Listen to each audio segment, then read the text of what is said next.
Bueno, mira, bueno, muchas gracias por la invitación a Azul y a Primero Justicia, a la Fundación. De todas las cosas que dijo mi compañero moderador, ejerce una sola cosa, que es la Secretaría General de ADE. Esa sí que la ejerce. No estoy incorporado al Parlamento, fui electo, ha hecho un extraordinario papel allí mi compañero Luis Aquiles Moreno, en fin, pero porque en este momento, en los últimos tiempos, yo creo que la labor fundamental, la que tenemos que hacer desde los partidos políticos, fortalecerlos, vigorizarlos, esa es la labor fundamental, ¿vale? Y a eso nos hemos dedicado. Mira, a propósito de la anécdota, o del cuento, de la historia que acaba de echar Roberto Enrique esta mañana, una persona, una señora que debe ser andina, me echó un cuento que yo lo adopté inmediatamente porque fue extraordinario, porque revela un poco cuál es la situación de la mesa de la MUD de nosotros. Un burro, un viejo y un muchacho. ¿Sí? Entonces, salen el viejo y el muchacho y se montan en el burro. Y cuando van en el camino le dice un viandante que está por ahí, pero caramba, ustedes sí son desconsiderados, malucos, ese pobre burro con el lomo partido, bájense de ahí. Se bajan del burro. Pero el viejo deja al muchachito montado y siguen caminando, y otro viandante más adelante: pedazo de muchacho, bájate de ese burro, no te da lástima con ese pobre viejo a pie, y tú arriba el burro. Se baja el muchacho del burro y se monta el viejo y sigue más adelante: viejo zángano, muérgano, ¿cómo es posible? Ese muchachito lo cargas a pie mientras tú vas cómodo en el burro. Bueno, la MUD es ese cuento. Hagas lo que hagas, te montes en el burro, te bajes del burro, pones al viejo, pones al muchacho, la MUD siempre recibe críticas porque está haciendo lo que hace. Bueno, mira, por supuesto, el deber fundamental nuestro, como decía Roberto, es hacer lo que nos diga la conciencia y lo que tengamos que hacer, porque desde que llegó Chávez al poder hasta ahora, ha corrido mucha agua y hemos tenido muchas experiencias para que de allí hubiésemos derivado alguna reflexión. Y bueno, y estamos conscientes de que vamos a hacer lo que tenemos que hacer, así se nos caiga el mundo encima, bajo cualquier riesgo, superando cualquier dificultad, tratando de convencer a los que no quieren convencerse que tú no puedes ensayar un camino que no resulta, sino que tratar de abrir una posibilidad para lograr los resultados que no pudiste obtener de otra manera. Saltar por encima de agendas partidistas y personales, que las hay, aunque tú no puedas mencionarlas, porque si las mencionas para tratar de decantar o de deslindar, te dicen divisor, polémico, peleón, etcétera, etcétera. Pero las hay, y se ve. Lamentablemente, esas posiciones están influyendo en lo que debería ser actitud del todo y puede comprometer los resultados. Pero sí, nosotros hemos dicho que nosotros respetamos a quienes no creen lo que estamos haciendo nosotros, pero que respeten ellos lo que estamos haciendo nosotros, porque lo vamos a seguir haciendo. No importa que las redes sociales se fundan, que decir lo que digan, vamos a seguir lo que nuestra responsabilidad nos impone hacer, porque lo que está por delante es nada más y nada menos que Venezuela, que es más importante que cualquier dirigente, que cualquier partido político, que cualquier organización. Bueno, un poco examinar por qué fuimos al diálogo y revelar detalles que a lo mejor ustedes desconocen. Primero, que fuimos a ese diálogo, o debate, o discusión, pónganle el nombre que quieran. Aquí lo que menos cuenta es la palabra que el hecho que se produjo. Pónganle el nombre que quieran. Pero fuimos después, y no antes, que se habían producido 40 muertos, somos 200 heridos, no se sabe cuántos reprimidos, encarcelados, sometidos a procedimientos, a libertades bajo presentación, etcétera, etcétera.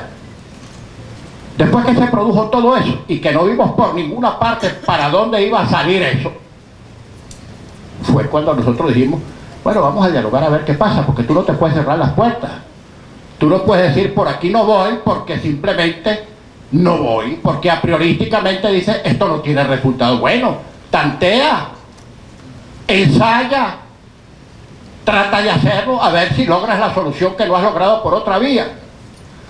Ojo, y además es elemental, es obvio que tú tienes que tratar de competir y de desarrollarte, de desarrollar tu estrategia en el campo que te parezca más propicio. El campo de las armas, el campo de la violencia, primero no es de nuestra vocación y segundo no es nuestro fuerte. Yo le dije a un periodista en una entrevista que me hizo hoy, mira, aquí hay en Venezuela 4 grupos que tienen las armas y en ninguno está la MUD. En un grupo que tiene las armas son las Fuerzas Armadas que de acuerdo con la Constitución tienen el privilegio constitucional de tener las armas, lo que se llama represión legítima o represión constitucional. El segundo grupo son las policías. El tercer grupo son los colectivos del gobierno. Y el cuarto grupo es el AMPA. Esos son los grupos que tienen las armas en Venezuela. Ahora nosotros no estamos ahí. Ni somos Fuerzas Armadas, gracias a Dios. Ni somos colectivos armados, ni somos la policía, ni somos el AMPA. Somos la MUD, cuya única arma es la razón que tiene para argumentar y proponer política. Y eso es lo que estamos haciendo. Esa primera reflexión. Segunda reflexión.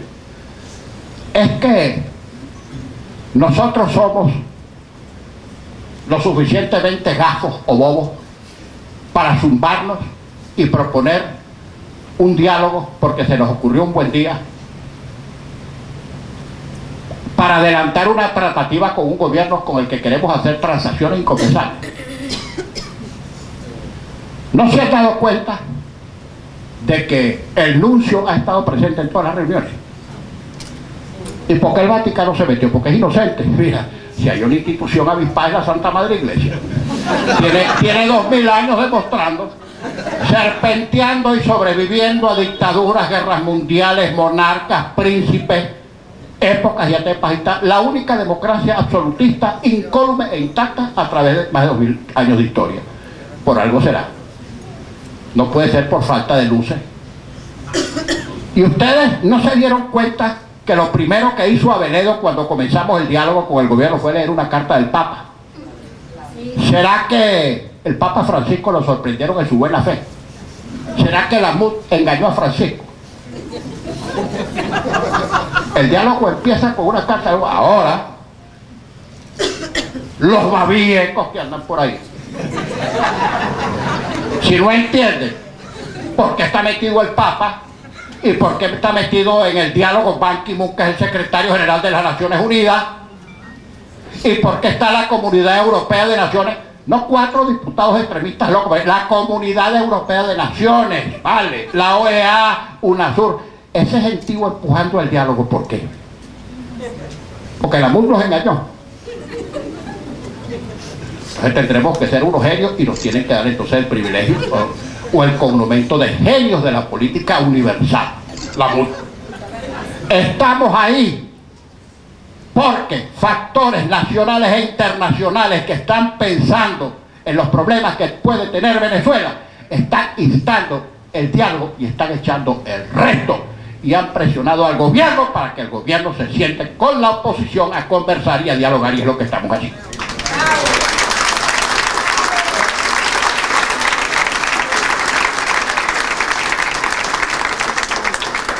Otra, porque aquí tenemos que ser sinceros, hay algunas personas que nos creen en el diálogo, aparte de las consideraciones motivacionales muy particulares que puedan tener, yo no las comparto pero las respeto,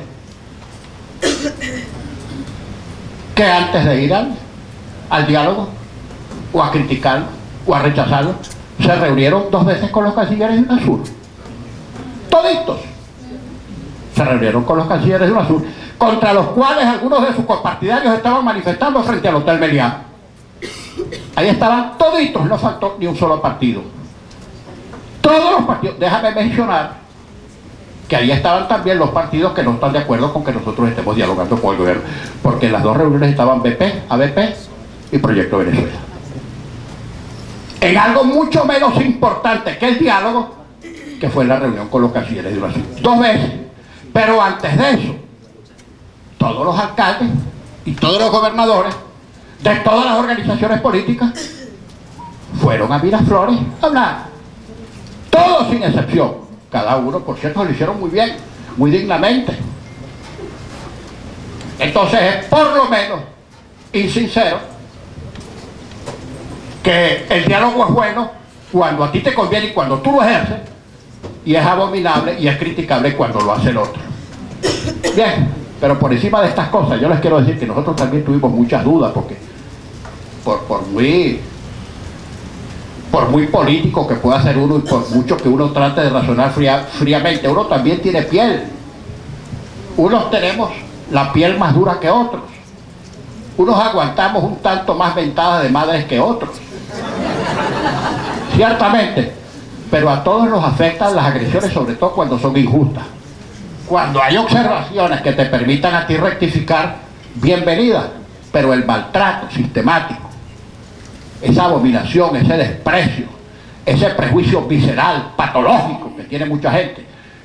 Yo siempre le digo a Diana, bueno, ese que nos insulta así, tiene la gran desgracia de tener que vivir consigo mismo. Esa es su penitencia, ese es su castigo perpetuo. Que alguien que es así, tan mal hecho por dentro y por fuera, tenga que vivir soportándose a sí mismo, que esa ha de ser la peor penitencia, peor que una sentencia de muerte, porque la muerte los alivia. Bueno, nos tenemos que calar todos. ¿Por qué? Porque estamos pensando en el país, y cualquier cosa que nos pase individualmente tenemos que soportarla y que tenemos que sobrellevarla. En la mesa tuvimos dudas, muchas dudas, y se las voy a confesar aquí. Muchas dudas. Vamos, no vamos. Y empezamos. ¿De qué tamaño es la mesa? ¿Es redonda? ¿Es cuadrada? ¿Cómo es la silla que nos van a poner? ¿La de Maduro es más grande o más chiquita? Que si está arriba o que si está abajo. Sí, porque todas esas cosas se manejan a la hora de un diálogo de este tipo.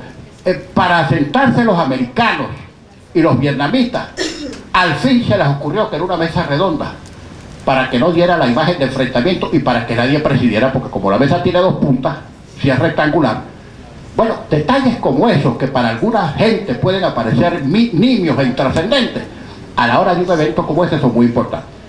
Yo les quiero decir lo siguiente, y ahí está el testigo Roberto, Julio, Ramón Guillermo. Yo les dije, mire, mis estimados compañeros, yo podré tener mala orientación topográfica, pero mi GPS político funciona. Mire, le dije, parado, sentado, en el patio debajo del mango. Así Maduro se sienta en el techo y a nosotros nos necesitan un quicio. Nosotros lo que nos necesitamos es que nos den este microfonito 10 minutos en cadena nacional. ¡Más nada! ¡Más nada!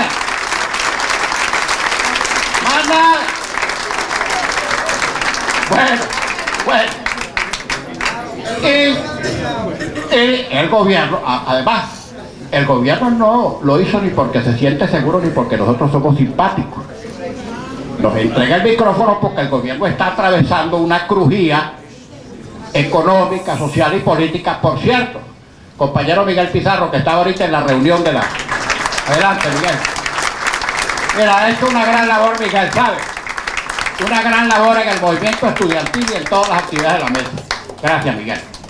Viene de reunirse con una de esas reuniones secretas, porque había que recibir a las víctimas, etcétera, de los supuestos damnificados del 11 de abril, porque estamos gestionando la libertad de Simonovi. No quedamos tranquilos hasta que Simonovi no salga de este suplicio. Bueno. Entonces, fíjate, con todas esas dudas, fuimos al diálogo. Y fuimos con cálculo nosotros. Bueno, la intervención de Ramón Guillermo Aveledo, como era la intervención de origen que nos comprendía a todos, Ramón Guillermo la redactó, nos la leyó y nos dijo que en parte iba a leer y en parte exponer. Estuvimos de acuerdo. De resto, todos nosotros nos distribuimos los temas, cada uno su tema, para ser desarrollado ahí. Algunas recomendaciones, dice, señores, que nadie se salga de su discurso, técnica parlamentaria elemental. Nadie se salga de su discurso. así nos echen un tomo de manteca de marrano hirviendo encima, no se salgan de su discurso, porque es muy fácil tú provocar al otro para que el otro se salga de lo que tiene que decir y tú le matas la intervención. Bueno, eso hicimos. Todos nos encuadramos en nuestro discurso. Mira, y no es que nosotros seamos unos talentos, grandes oradores parlamentarios y aquellos sean tartamudos de la cabeza y de la lengua. No se trata de que nosotros somos un fenómeno con una gran escuela política, y por ahí he visto artículos. Se exhibió lo más grande de la oratoria espectacular de la Cuarta República. No, mira, ninguno de nosotros ahí era ni Clemenceau, ni Churchill, nada.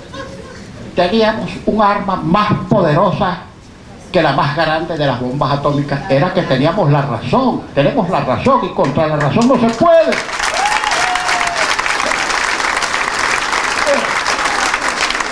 Tú echas un gran discurso metiendo un embuste y la gente dice, caramba, tremendo orador, pero es un embustero. Y pones a otro corto de palabras que no entusiasme a la gente y dice la verdad, y la gente inmediatamente expresa, ese hombre no sabrá hablar, pero está diciendo la verdad. Entonces nosotros fuimos allá a decir la verdad. ¿Cómo íbamos a perder el debate?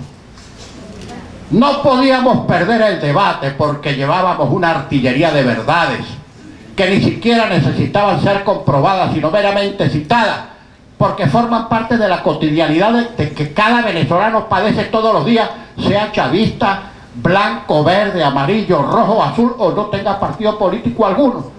Todos los días la gente padece la tragedia que está viviendo Venezuela. Y eso fue lo que nosotros fuimos a Miraflores a decir.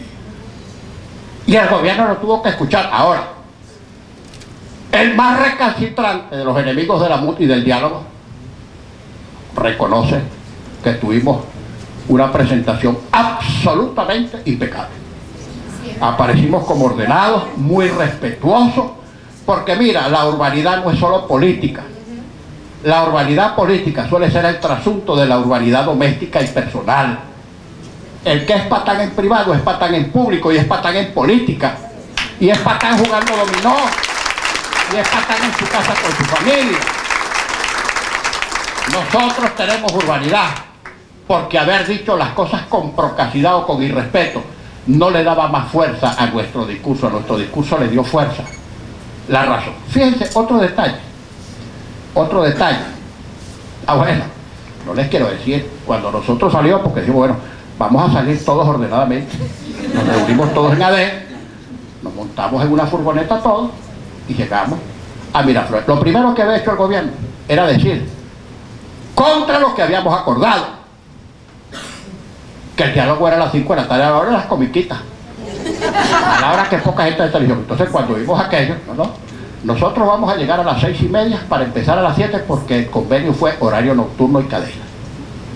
Y eso hicimos, que el gobierno diga, ustedes llegaron tarde, y que diga que no hay diálogo. Allá es. Sí, a eso voy. Cuando salíamos de ADE, que ahí nos reunimos todos por la proximidad, nos reunimos todos ordenadamente, para que nadie llegue tarde, que fulano no ha llegado. Esa angustia, cuando tú tienes un evento, si uno no está completo. Todos, tú sabes, vestidos como Dios manda, con mucha urbanidad, cada uno con su nombre. Cuando vamos saliendo, un zángano que vive al lado del partido, ahí en el 6º piso, que tiene una cacerola que suena más duro que la campana de la catedral de San Pedro y San Pablo en Moscú, empezó a cacerolearnos, zánganos, dialogueros, bueno, no les quiero decir, traidor. Cuando regresamos a las 2 de la mañana, el mismo fulano, así es, valiente, éxito total,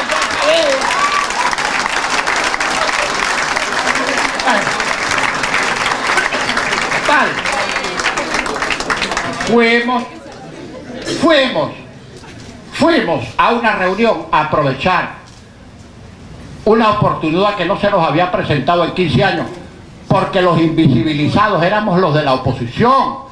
Un gobierno que controla el 70% del espectro radioeléctrico, donde los canales del Estado y los medios de comunicación del Estado, hechos sin precedente alguno en la historia comunicacional de este país, utilizan las 24 horas del día de los 365 días de los últimos terribles, miserables y abominables años de este gobierno en insultar a la oposición. No hay un solo comentario favorable. Y cuando uno ve un comentario favorable a Roberto Enrique, o a Julio Borges, o a Henry Ramos, o a Enrique Capriles, es para intrigar y ponerlos a pelear con los demás, porque nos citan fuera de contexto para tratar de divinos. E inmediatamente empiezan algunos bobos de las redes. Explique usted. Si Mario Silva dice que fulano de tal es cualquier atrocidad, explique usted. ¿No es así? Aclare, compañeros, te dicen algunos compañeros de partido. Y no pocas veces, algunos tontos que creen que la política se hace viéndose el ombligo u otra cosa, en vez de ver hacia adelante, repiten eso porque creen que le están infligiendo un daño extraordinario a un rival político. En este momento no hay rivalidad política, hermano. Ya tendremos oportunidad de resolver nuestras cosas. En este momento, pegados con una pega que no se puede desbaratar, porque nos estamos jugando a Venezuela. Nadie quiere saber en este momento de liderazgos individuales y partidistas en Venezuela. Pues, otra cosa que poca gente se ha dado cuenta. Porque ustedes saben que la política la inventó el diablo. Fíjate, ustedes se han dado cuenta de lo que ha escrito Joanny Sánchez, esta famosa bloguera cubana, sobre el diablo. Bueno, resulta que UNASUR, que como ustedes saben es un canal propiedad del gobierno de Venezuela, Telesur, perdón,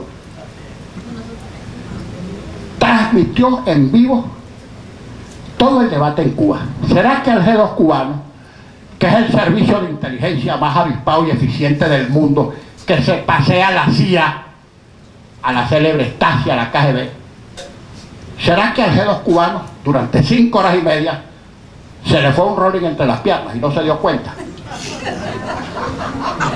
¿O será que esa política que inventó el diablo en dimensiones que ni siquiera el gobierno venezolano puede escrutar, habría algún entendimiento arriba entre los bloqueadores y los bloqueados de los últimos 54 años para permitir que Telesur transmitiera eso, que según dice Joanny Sánchez, causó una conmoción en Cuba? Y el comentario de Joanny Sánchez es: la oposición venezolana se lució. Si aquí nos tocara hacer un debate semejante, nosotros no estaríamos preparados porque no hemos tenido cultura ni roce político. Y el comentario en Cuba, dice Joanny Sánchez, fue: anoche la oposición barrió el suelo con Maduro. Pero ¿por qué se le fue al G2 cubano en Cuba ese rolling por debajo de las piernas? ¿No se dieron cuenta? ¿No saben qué fue lo que pasó? O adrede permitieron, por alguna tratativa y para sacar algún dividendo con alguien, se pusieron al riesgo de transmitir eso para que la opinión pública cubana lo viera. La política la inventó el diablo. Otra, que nos estamos sentando con el enemigo y no ponemos condiciones. Yo siempre he dicho, ustedes saben que yo tengo un problema, coño, es que yo digo las cosas como las... O sea, uno está así. Yo sé que yo no nací para estar en el servicio diplomático, eso sí lo tengo clarito. Y hubo algunos que su argumento de principio pusieron condiciones para que el diálogo no se diera. Ahora nosotros estamos claritos: si empezamos a poner condiciones, el diálogo no va, y si el diálogo no va, no podemos buscar las soluciones que estamos buscando. Entonces dijimos, bueno, a riesgo de lo que sea, no pongamos como precondiciones temas que deben formar parte de la agenda, porque si ponemos esas precondiciones no vamos a tener reunión y en consecuencia no vamos a tener agenda y no vamos a tener solución. Y salir corriendo detrás del primer hombre o mujer a caballo. ¿Usted me entiende? Decía, líderes providenciales que nos vienen a salvar de los males del pasado, de las desgracias del presente y de los peligros que nos separa el porvenir. Otra vez la antipolítica disfrazada de política a veces, o de partido político. Si me angustia, me tiene que angustiar mucho que haya gente que todavía piense que aquí la solución es la desgracia de Venezuela y de América Latina otra vez presente, que es el golpe de los militares. Me angustia y me aterra, porque no hay que haber experimentado ni sufrido ninguna dictadura para saber lo que las dictaduras han significado para nuestro pobre país. Las mayores desgracias que ha tenido nuestro país ha sido producto de gobiernos militares. No hay ningún país civilizado del mundo que haya tenido o tenga en parte significativa de su historia gobiernos militares. Gobiernos militares igual a atraso. Ahora, si a los militares que están pensando en golpe o que están mandando no les gusta escuchar eso, allá ellos, pónganse tapones en las orejas, porque yo lo voy a seguir diciendo. Y lamentable que alguna gente crea que la solución es militar, porque cuando la gente pierde confianza en los partidos y en el voto, y cuando el sistema político se va desarticulando o erosionando poco a poco, por lo que sea, la gente ve, porque tenemos un desarrollo político lamentablemente hacia la solución, entre comillas, militar. No nos hemos dado cuenta, caramba, que este es un gobierno militar, este que tenemos actualmente es un gobierno militar, y lo más grave es presidido por un civil. Yo les quiero aquí hacer una confesión de algo que le dije yo a un militar del gobierno, inteligente y avispado, el tipo, habla bien, discursea. Y le dije un día, que me quiso hablar conmigo, y yo, el que quiera hablar conmigo, y me pueden grabar, porque como yo no voy a hacer propuestas indecorosas, si quieren grabarme y publiquen lo que hablamos, no tengo problema. El problema es suyo, no mío. Le dije yo a ese militar exactamente un día antes de que enterraran al comandante supremo. Le dije, mira general fulano, el peor daño entre los muchos que le hizo Chávez a este país, a mi juicio, el peor fue haber sacado a los militares de los cuarteles. Porque el próximo presidente que venga, sea Capriles o sea Maduro, ojo, a los 30 días de las elecciones, es decir, el próximo presidente que resulte electo en estas elecciones va a ser un civil, sea Capriles o sea Maduro. ¿Y cómo va a ser ese presidente civil para devolver a los militares a los cuarteles? En eso tenemos que pensar, en devolver a los militares a los cuarteles. Por eso me atreví a nombrar la soga en casa del ahorcado y decirle ahí a ese gran generalato que tiene el pecho recamado de avalorios, parece una quincalla. Le dije, aquí en la Constitución no aparece la unión cívico-militar por ninguna parte. Eso es inconstitucional. Bueno, yo no les quiero decir la cara del recto en la cara de la ministra que estaba ahí. La ministra estaba ahí, después salió refunfuñando cosas de espaldas mías. Ojalá que me aceptara cara a cara un debate. Hola. Y me conformo con que no se encadena, así llega el 8.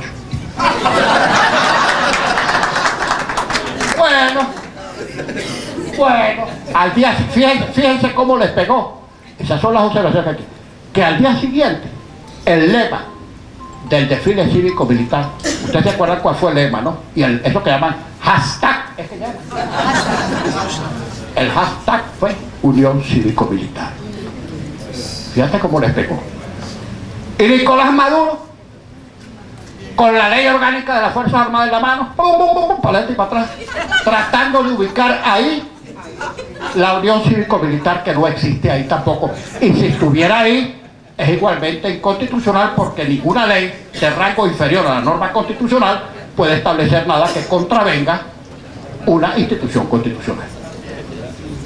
Entonces, mira, fuimos ahí, ojalá Yo no sé si el gobierno va a atreverse a otro debate en cadena. Yo gobierno, a lo mejor le estoy dando municiones al gobierno. Yo gobierno no lo haría.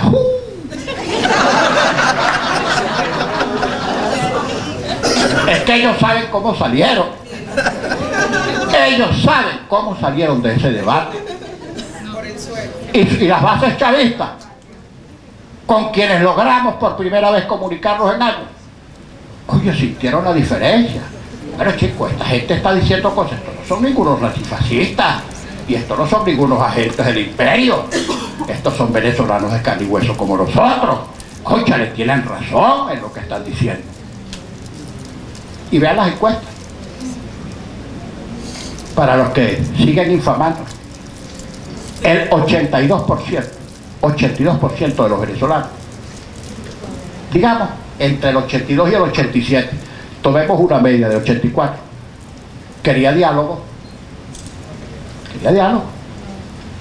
Y por eso fuimos al diálogo, entre otras cosas. La opinión pública sí lo quiere. Un elevadísimo porcentaje quiere también manifestaciones pacíficas. Un 78% rechaza las guarimbas como manifestaciones de violencia. Ojo, no estoy poniéndole adjetivos porque yo no tengo encuestadora. Eso es lo que dicen todas las encuestas, con pequeñísimos porcentajes de variación, todas las encuestas, incluso las que contrata el gobierno. Ahí están los números. Ahora, frente a una realidad, nosotros no podemos seguir privándonos. Nos vamos a retraer porque unos señores ahí que controlan las redes. Por cierto, que las redes cada vez más suaves, pero no nos debemos impresionar por eso, porque eso no es la inmensa opinión mayoritaria. Puede que a nosotros nos angustie porque, no sé si lo que voy a decir es atinado o no, pero lo voy a decir. Fundamentalmente la dirigencia de los partidos como de la mesa, ahí hay fundamentalmente gente de clase media muy susceptible a este tipo de comentarios, esa es la verdad. Y otra cosa que se cae de Maduro, lo dije ayer en el foro de COPEI. Si lo que nosotros queremos es, por ejemplo, liberar a los presos, bueno, presentamos una ley de amnistía, pero ¿qué hacemos si el gobierno dice que la ley de amnistía no va? Porque según ellos, la ley de amnistía comprende a gente que no debería ser beneficiaria de libertad total porque tiene delitos comunes, digamos. Entonces, ¿qué hacemos? Decimos, bueno, o todos o nada. Me voy para mi casa. Déjalos presos. Pregúntale a Bonísimo Novi. Porque esos mensajes ultimistas los puede dar quien no tiene el hierro caliente en el lomo. Pero pregúntale a Boni si la libertad de Iván le viene por indulto o por sobreseimiento o por cualquier causa. Si ella lo acepta o no lo acepta, lo tiene que aceptar. Y nosotros, si no logramos la ley de amnistía, que es nuestro fin y nuestro propósito, tenemos que esforzar porque haya medidas de gracia, amnistía, sea indulto o sea sobreseimiento, que son gracias presidenciales, y emplazar al presidente, como le dijimos, usted puede resolver, no se esconda detrás de la guarimba de una ley de amnistía, porque si usted dice que la ley de amnistía no va por determinadas razones, usted tiene dos medidas a la mano, que son el indulto y el sobreseimiento. Atrévase, porque también le dijimos cosas ahí porque nosotros sabemos que él es. Cuidado si él no está más preso que Simonovic y que Leopoldo y que Carano y que Ceballos. Cuidado si él no está más preso. Y lo que es peor, preso en libertad. Yo sé lo que estoy diciendo. Y sé que fuimos a decir a Miraflores, presidente, atrévase. No camine sobre cristales, tome decisiones. Porque el gobierno tiene que decidir. Y porque el futuro del diálogo depende en todos los casos de medidas que tiene que tomar el gobierno. Ay, ¿por qué fuimos? Pues si vamos a buscar una amnistía o un indulto o un sobreseimiento, ¿a que sé quién voy a ir? ¿A que sea el señor, el plomero de mi casa? ¿A que sea el señor, a que mi odontólogo, hermano querido? Dame el indulto a Simonovic. ¿A dónde voy a ir? Al que firme el indulto, chico. ¿A dónde voy a ir si no es exactamente a la persona de quien depende tomar la decisión para avanzar y resolver las cosas que están ocasionando la tragedia que estamos viviendo en Venezuela. Bueno, mira, Yuri, yo de verdad los felicito a ustedes por estos eventos, esto hay que hacerlo. Y donde quiera que nos llamen, ahí vamos, a desgallitarlos y a explicarle a la gente y a escuchar las preguntas y a contestárselas. Porque mira, nosotros tenemos la ventaja de no tener nada escondido. Nada escondido. Y tenemos la ventaja de que queremos resolver. Y no les quiero narrar la infinidad de reuniones, de contactos, de puentes, de avances, de retrocesos, porque estos son procesos demasiado laboriosos para construir la gente y después ejecutarla. Le digo, no más viene el compañero Pizarro de una reunión con las víctimas del 11 de abril para oír el cuento de los que se consideran víctimas de Simonovic. ¿Está bien? Escúchenlo. Si el gobierno pone esa condición, muy bien, vamos a escucharlo, digan su cosa. Y bueno, por supuesto, esa comisión también tendrá que recibir a la gente que nosotros citemos. Ahora, ¿qué vamos a decir? Ah, no, yo me opongo a que tú cites a esa gente para que hable. Que la gente vaya y eche su cuento.